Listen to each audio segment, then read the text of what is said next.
ধানের শীষে যেমন সিলটা দিবেন 12 তারিখে, একই সাথে আপনাকে যে দ্বিতীয় ব্যালট পেপারটি দিবে হ্যাঁ এবং না, সেখানে হায়ের পক্ষে দয়া করে আপনারা রায় দিবেন।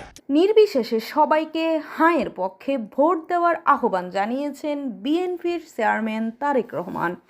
গত 30 জানুয়ারি রাতে রংপুরের কালেক্টরেট ঈদগাহ মাঠে বিএনপি চেয়ারম্যান তারেক রহমান একটি বিশাল জনসভায় বক্তৃতা দেন।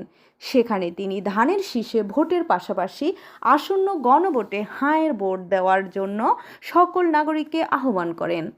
তারেক রহমান বলেছিলেন, এই গণভোট দল মত নির্বিশেষে সব নাগরিকের জন্য এবং এটি দেশের ভবিষ্যৎ ও গণতান্ত্রিক অধিকার রক্ষার একটি গুরুত্বপূর্ণ মুহূর্ত।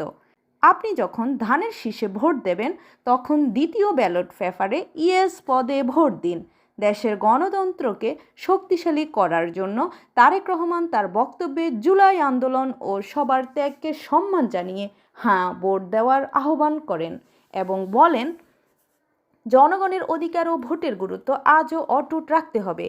এই রেফারেন্ডাম সেই সময়ে অনুষ্ঠিত হবে যখন বাংলাদেশের 13তম জাতীয় সংসদ নির্বাচনের প্রচারণা চলছে, যেখানে জনগণ একসাথে দুইটি ভোট দেবেন, একটি সংসদ সদস্য ও একটি জনমত রেফারেন্ডামে।